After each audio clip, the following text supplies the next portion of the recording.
What is up, you guys, and welcome to the Chosen League podcast, where fire sports content is the name of the game. I'm your host, Devin. Make sure you guys like, comment, subscribe, hit that notification bell so you can be notified every time I upload an episode. Watch this episode all the way to the end because I don't want you guys missing out what I have in store for you today. So, as we know, Game 2 is in the books. Last night, OKC did their thing, they did their job.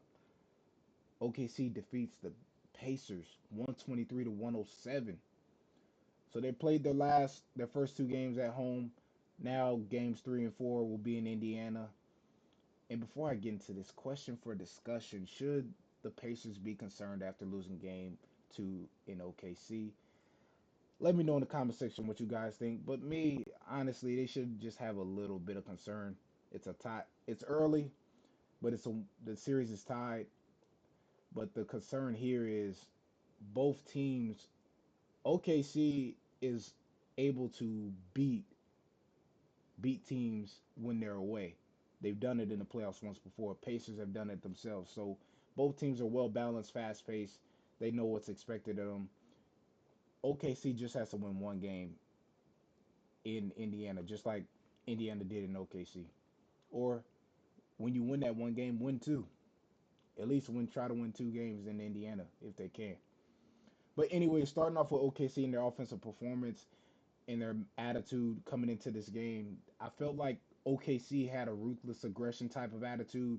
They understood their mental mistakes that they made in game one, and like I said, they in game one they put their foot on the gas. They put their foot on the gas, and then once they started to get lackadaisical, they end up becoming last. Game two, they got more aggressive offensively.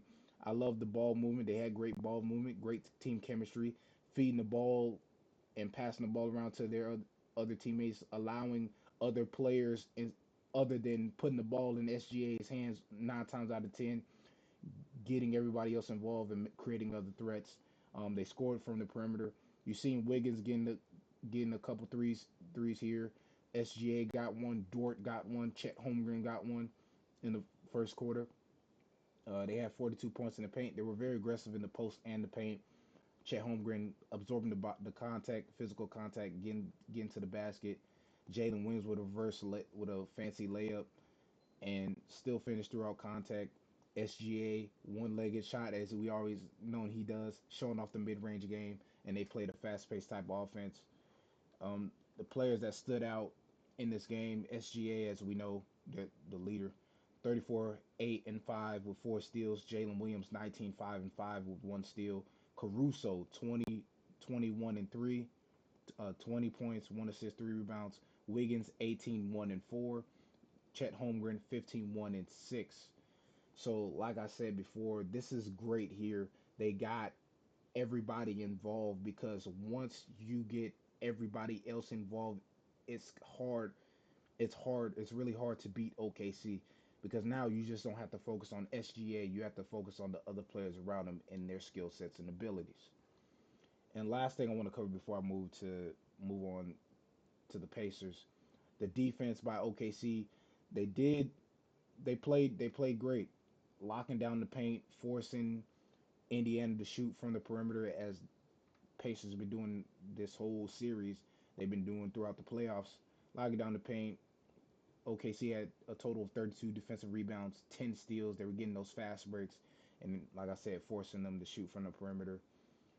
And it showed. Pacers really didn't do really well in terms of shooting from three. They shot 35% from three. It was Pacers still played their game. They were firing. They were firing back every time. It was just a back and forth battle. But Pacers with Tyrese Halliburton, you gotta understand they're shooters out. They're shooters for Pacers. Halliburton, Mathurin, Turner, Ned Smith, Obi Toppin at times, Lombard. All these guys are shooters. They can shoot the ball. But who is the consistent 3-point shooter? I want to say Halliburton, 9 times out of 10, Halliburton, um, Turner, and Nesmith. Obi Toppin is when he's on fire. But the star players for the the Pacers guys who stood out in last night's game: Halliburton 17-6-3, Turner 16-4-4, Siakam 15-4-7, Nesmith 14 points, 4 rebounds. He was 4 of 8 from three. Mathurin 14-1-2, and McConnell 11-6-3.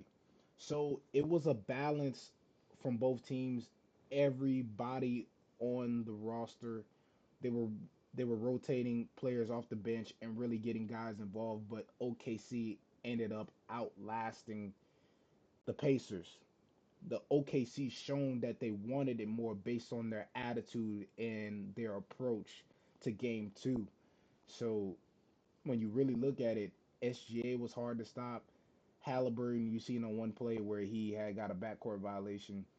Um, you know, Pacers did play a pretty good game.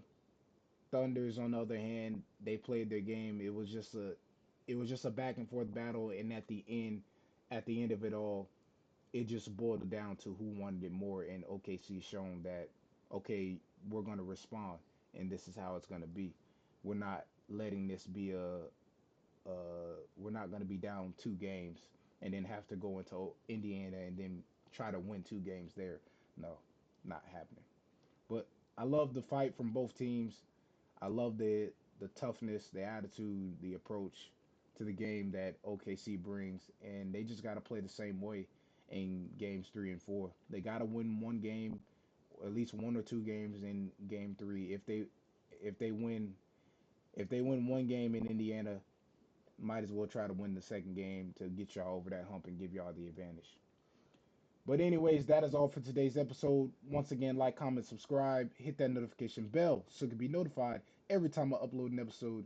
I'm Devin, and I'm signing off. Thanks for watching. Subscribe here to get the latest from the show.